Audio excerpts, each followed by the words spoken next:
Kompetisi olahraga antar perguruan tinggi Kampus League akan menjadi tonggak sejarah lahirnya ekosistem olahraga kampus di Indonesia.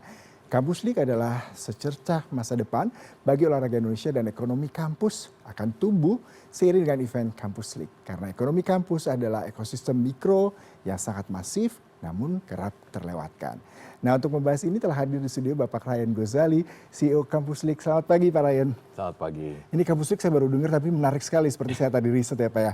Nah, bicara mengenai ekonomi, salah satunya dari kampus nih. Selama ini selalu dianggap remeh. Orang melihat kampus hanya tempat pendidikan, belajar mengajar dan aktivitas kurikuler seperti itu. Apa yang Anda lihat sebenarnya sisi tersembunyi ekonomi dari sebuah kampus? Ini benar-benar unearthed gold ya, kalau saya ngelihat ya. Karena memang belum digarap. Ya. Tapi kita sudah melihat banyak contoh-contoh di dunia, baik itu di Amerika, di Filipina, di Australia, di Jepang dan lain-lain.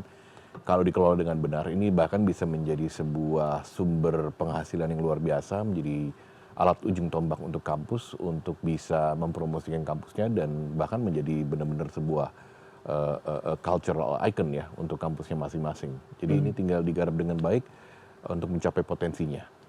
Dengan pengalaman Anda menggagas Kampus League seperti ini, sebenarnya potensi seperti apa dari ekonomi kampus ini bisa di-empowering, kemudian juga saya baca bisa mendapatkan keuntungan juga bahkan bagi sivitas di kampus?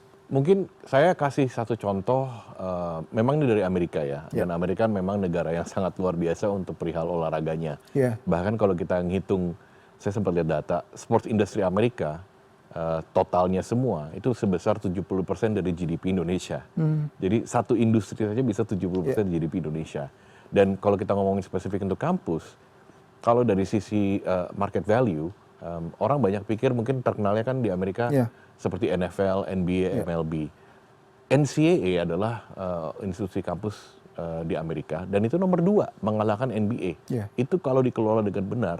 Terakhir saya ingat untuk rights-nya saja, untuk NCAA Final Four basket satu cabang olahraga, itu $1 billion. Itu revenue yang diterima dari Final Four-nya dari NCAA sendiri. Nah itu yang kami harapkan, tentu masih sangat jauh dibandingin di Amerika ya. Kita baru saja mulai, di NCAA sudah 120 tahun. Tapi kami mengambil nilai-nilainya, kami lokalisasi dengan memang circumstances di Indonesia itu sendiri, dengan harapan kami bisa menuju ke arah tersebut. Berarti memang ada strategi yang diadaptasi juga dengan kondisi kampus dan juga mahasiswa dan mahasiswi di tanah air. Ini yang menarik adalah Kampus League juga merupakan platform pengembangan mahasiswa yang holistik ya Pak. Ada olahraga, ada akademik dan komunitas. Nah sejauh mana Pak strategi dan pendekatan ini bisa menjadi value bagi Kampus League sendiri Pak? Iya, kami sadar bahwa mungkin yang akan menjadi pemain profesional itu hanya 1-3% dari student athlete yang bertanding di Kampus League. Tapi kami juga memikirkan masa depan mereka untuk hal-hal yang lain. Mereka bisa menjadi profesional sebagai atlet, atau mereka bisa menjadi profesional di bidang yang lain.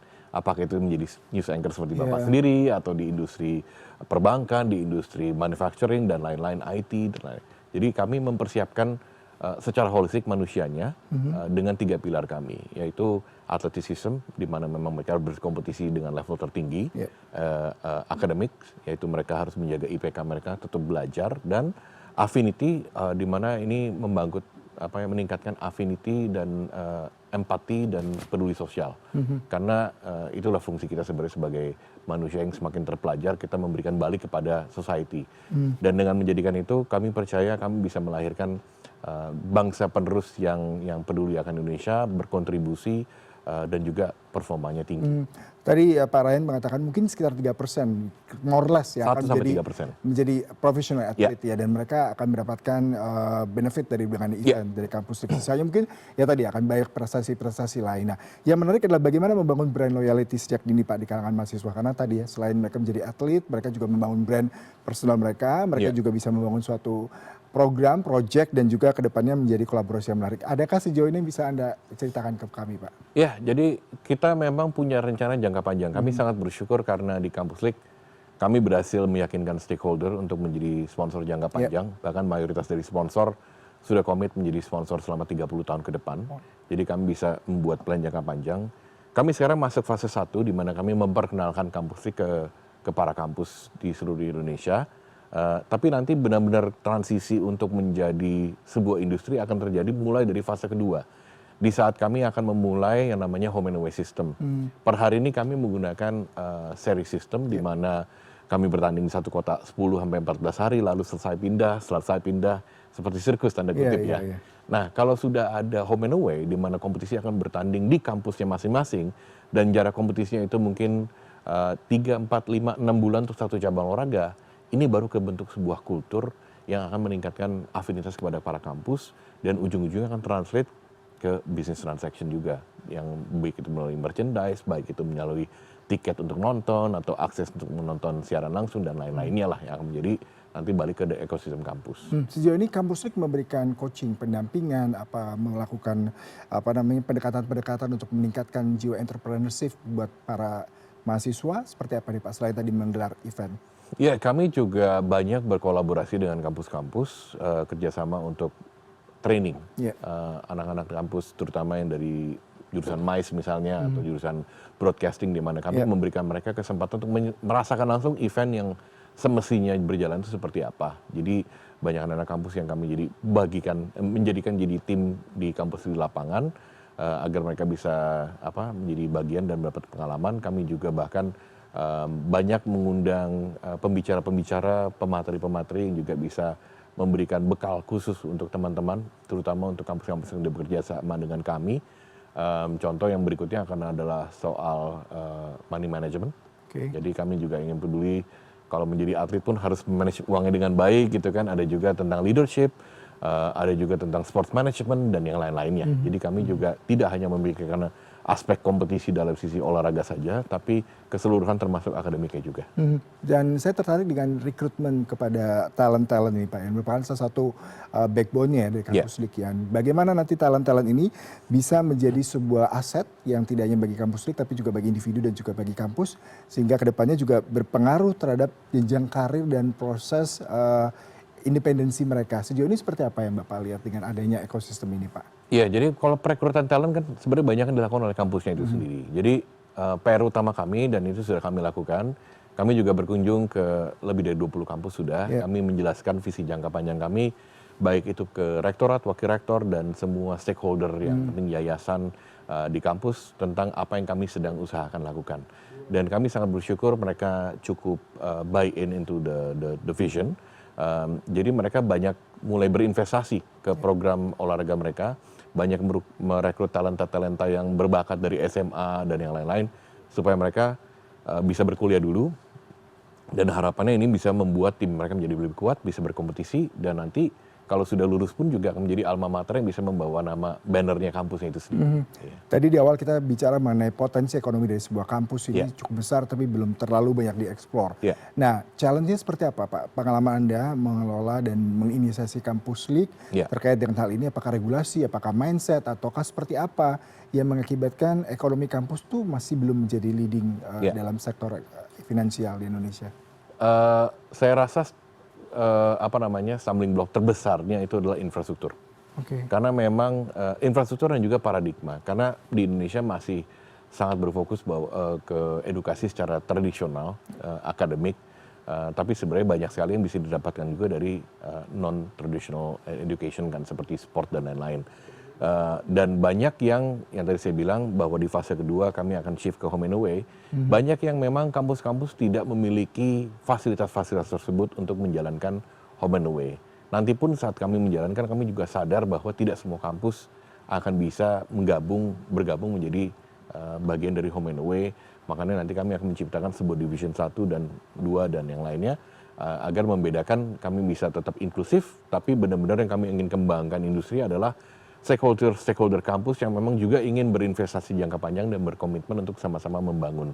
Kalau sudah ada infrastruktur dan investasi yang dilakukan, saya rasa the biggest hurdle sudah dipikirkan. Nah, infrastruktur ini terkait dengan liga ataupun sport competition ya Pak, yang memang selama ini dijalankan Kampus League? Infrastruktur secara fisik, venue, infrastruktur secara sistem organisasi.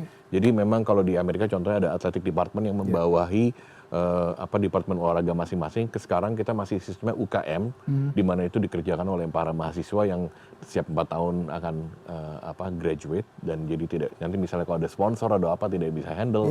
Jadi memang harus secara profesional dikelola.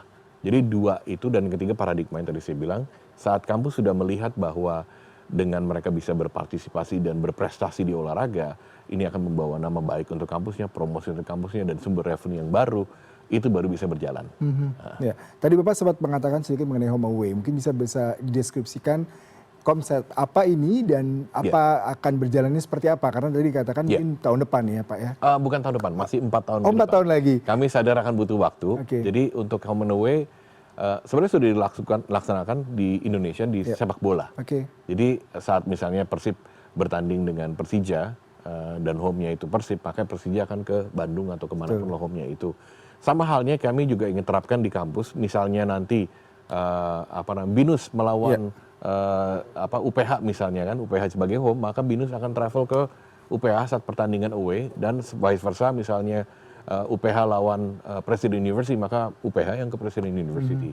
Dan itu akan terbentuk ekosistem, terbentuk kultur di mana olahraganya bisa berjalan kompetisinya seminggu sekali gitu kan, instead of mungkin 14 hari berturut-turut nonstop, pemain juga capek, gampang jadi cedera dan lain-lain.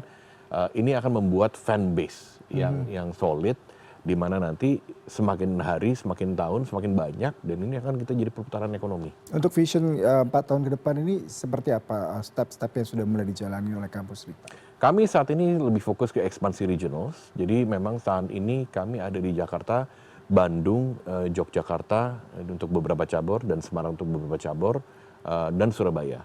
Tahun depan kami akan make sure ada Jogja dan Semarang, dan ada Surabaya dan Malang.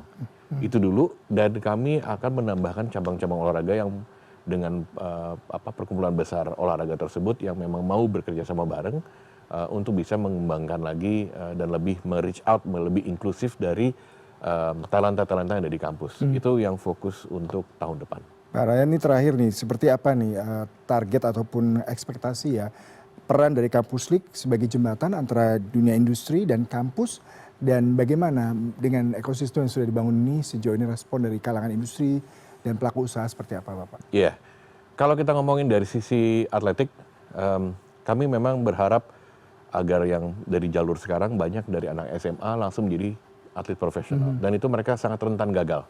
Dan resikonya kalau mereka dari SMA langsung menjadi atlet, mereka hanya memiliki ijazah SMA yang di masa sekarang akan sangat lebih susah lagi untuk mencari pekerjaan. Jadi kami ingin mereka bisa bertanding dengan sebayanya dulu di kampus, levelnya sama, untuk mereka bisa berkembang dan bisa dapat S1.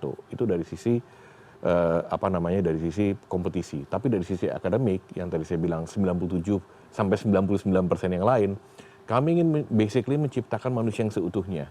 Bahkan bisa dibilang superhuman. Ada data, memang data di Amerika, bahwa Fortune 500 companies, 500 perusahaan terbesar di dunia, 30% dari CEO-nya itu adalah student athlete.